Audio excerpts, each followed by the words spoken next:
The Newsroom, where untold story is revealed.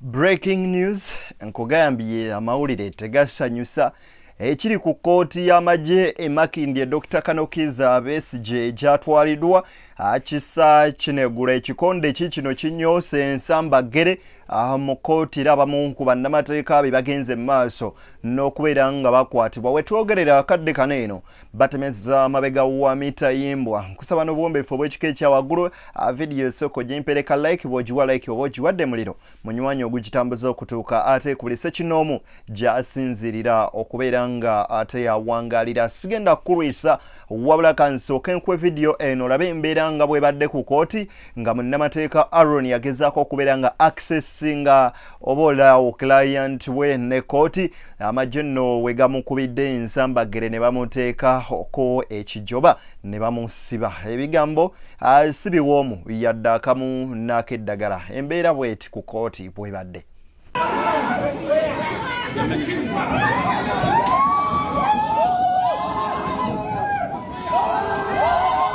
To access what they call the bar, where the lawyers sit, where the rest of us do not access and do not sit because it's restricted to only lawyers. So he was trying to access that area because it's guarded off for him to be able to take a seat and then start the submissions with other lawyers. But on his entry into that area restricted to only lawyers, there was a scuffle between him and the soldiers or the military officers from who are working within court. And so he tried to bang and ask the soldiers to allow him enter that restricted area for him to be able to practice.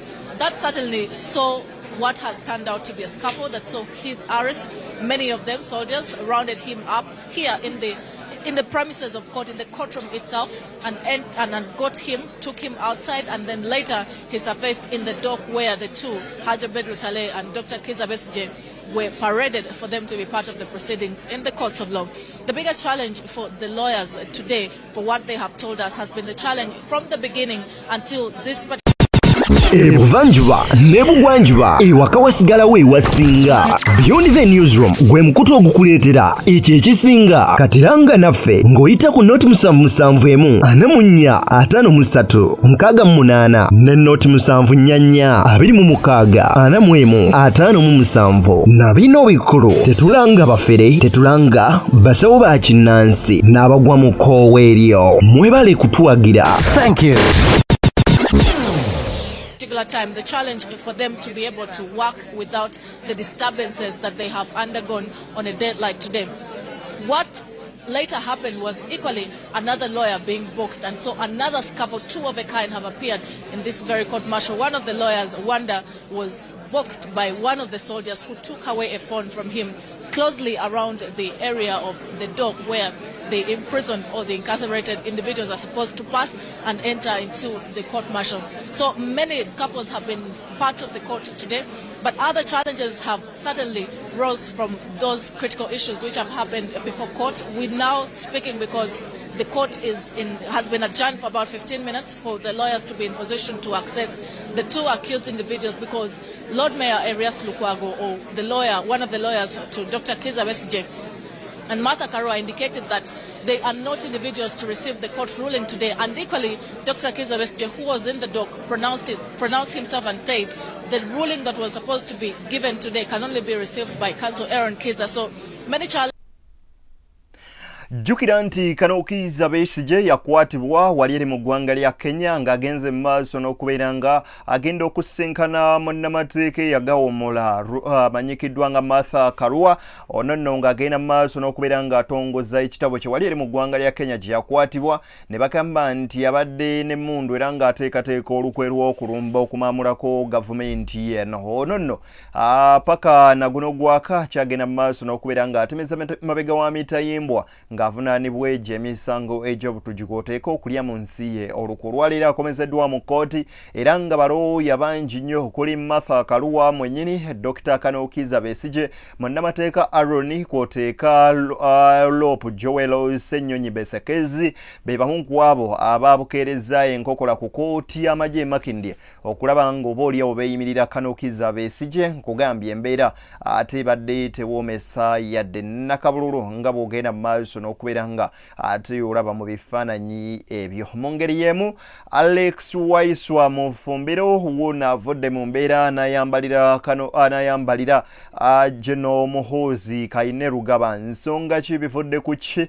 Ensonga nno yeno yennyini ey'okwagala okubeera nga atiisatiisa yeegwayita President we Waiswa mu Fumbiro, His Excellence Robert Kyagulanyi Ssentamu Bobi Wine.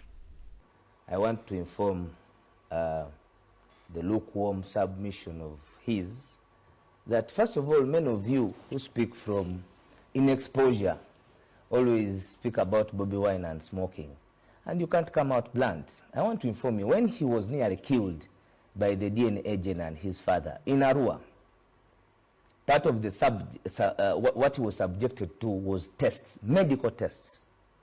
The New Vision on Saturday, I think it was a Saturday, fall on a Saturday, and that will be for the public, came out with affirmation that actually in Bobi Wine's blood there was nothing like a drug. No trace. No trace. These are information you would have if you were alive then.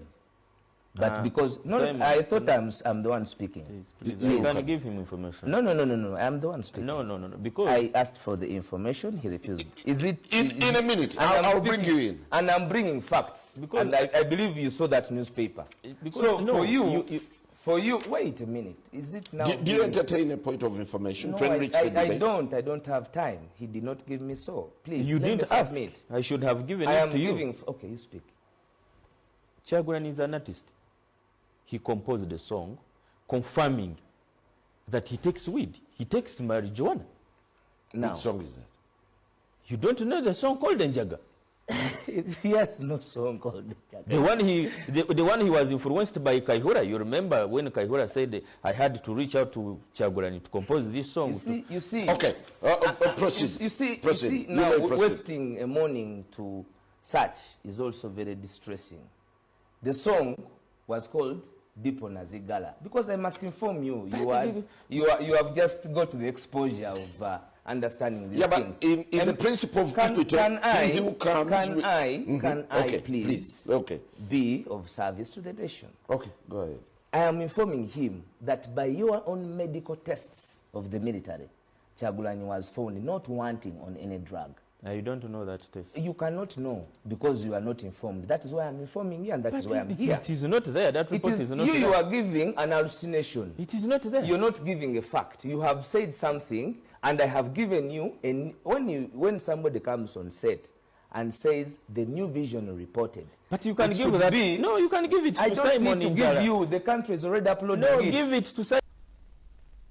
Kakati nebyo nga tubitadde ku mabbali Fulufiga Nakangobi Jennifer ye mpaka na guno gwaka akyagenda maaso n'okuba nga akukulumira Ssanya olw'okuvaayo n'amwogerera amafuuku olengo n'agamba ye abaana bano yabawaayo miliyoni 5 okuyita mu bagaggabe era nga baneene abakulu babamusaba batwale n'abatwala butereevu eri abakulu oba oliawo abakulembera eggwanga lino n'agenda maaso n'okubeera nga ate yabatwalayo okufuna ekyoja mu miro. Ebigambo bya Nakangobi bibino nabyo nkusaba obiwulirize.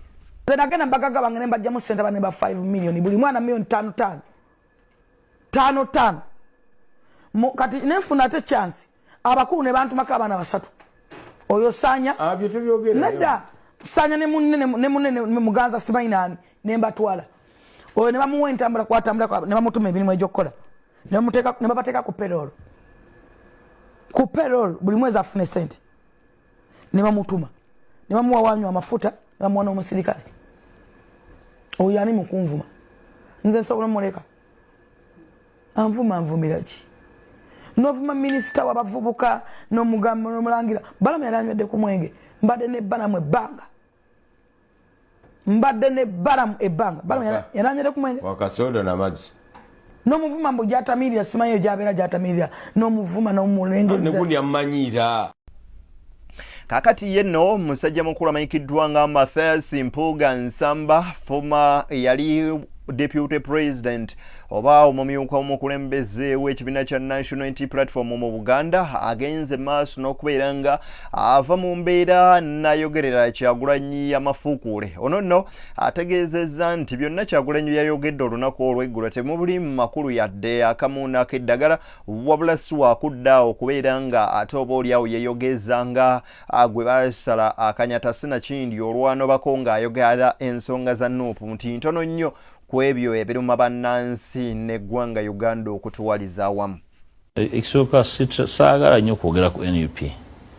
Ndowooza tuba tufunziza nnyo omulamwa omukulu ogw'eggwanga.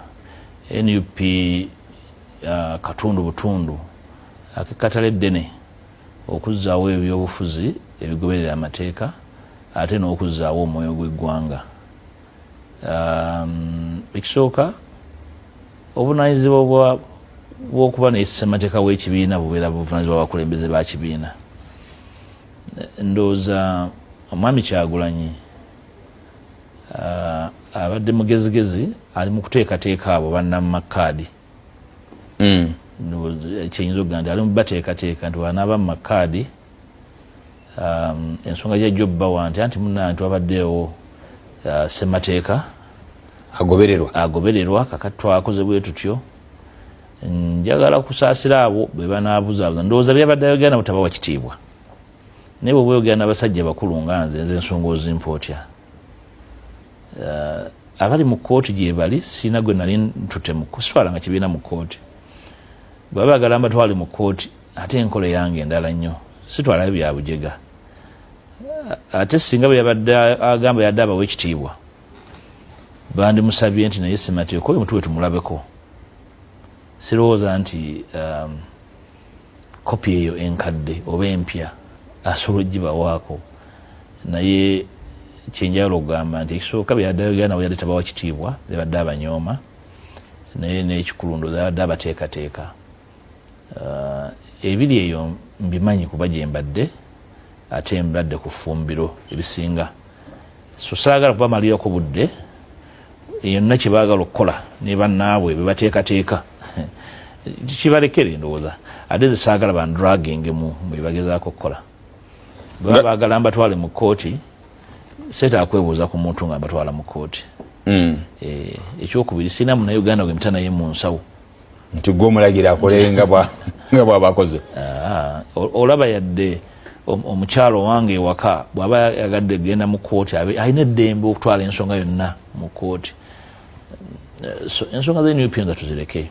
Kyoyinza okukola kukomyawo wano mwami Lubongoya n'omubuuza ssemateeka yaba atya. Ndowooza gw'oba obuuza akubuulire mu kkooti balinayo envumbo balinayo injunction. Kakati nno omubaka omukulu wamanyikiddwa nga Hakim Kiza wuno atabukidde ababaka okuli Kabugo omuli Kagabo oli nno omunnango wa Bukoto South kwoteeka Minister Kasolo. Bano nno babadde mu kuziika mu bitundu byeyo gye bagenze maaso n'okwera nga bakonjera ekibiina kya Nuupu kwoteeka obukulembeze bwakyo. Kakati Kiza ekimubagudde ne kimujja enviiri ku mutwe ng'alaba bamukinakinako anti abooluganda Abaganda bagamba webbanga bw'otamuwemu munywanyi teweebikka agenze maaso n'okubeera nga naye abawemukira. Mulamuzi Kisa naye mukadde wange minisita ayogedde ebigambo ne Honorable Kagabo bankubira ebigambo obutadda mu bigambo by'abakulu naye nze ndi wa National Unity Platform boba NRM ndowooza olwaliro mukirabidde ddala nti Honorable Kagabo yeegatta sayidi eri yagenda.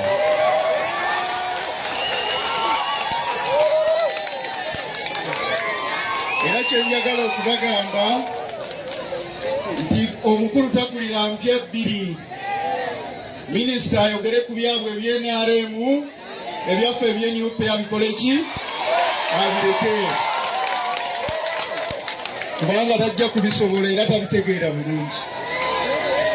Nga nange besobola kwogera by'NRM kubanga sibikola ki sibitegeera bulungi. Njagala kumaliriza nga mbagamba kyannaku nnyo okwogera ku eno street gye tuliko bw'okkirira wali wansi waliwo ebyuma by'emmwanyi 6 n'okusoba.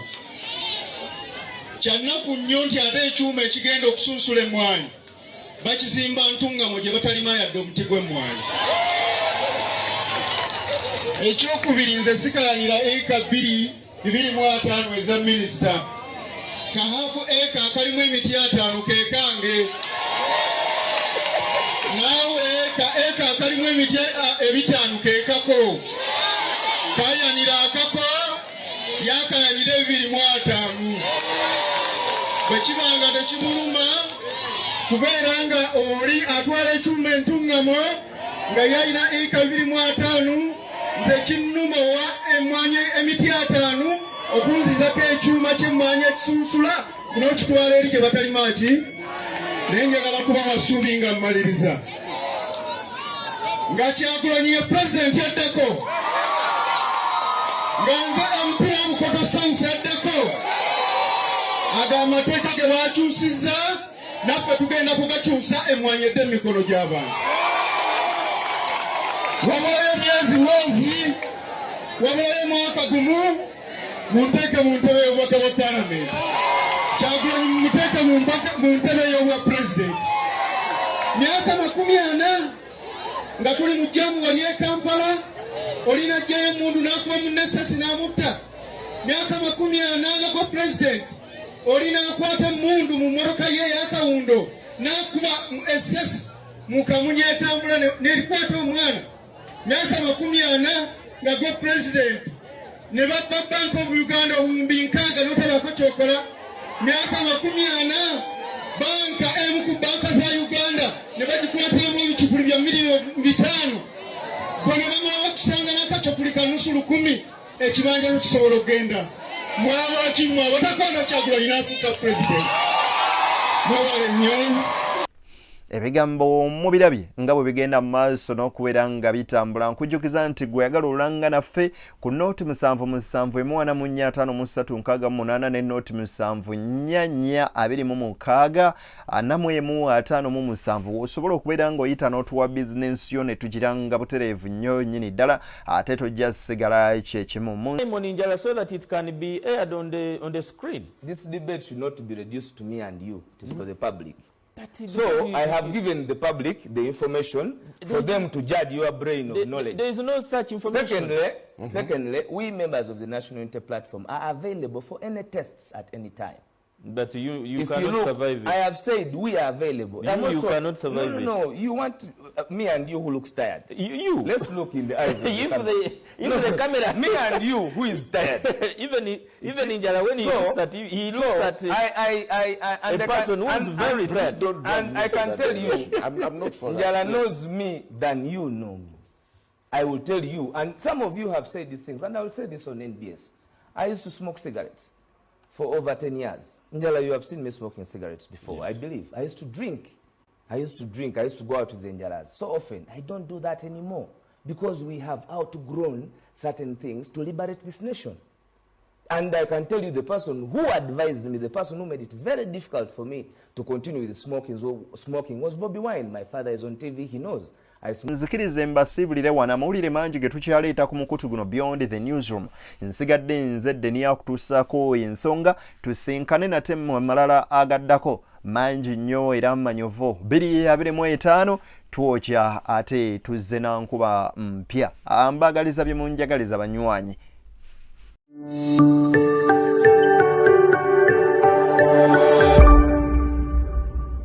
Beyond the Newsroom, where untold story is revealed.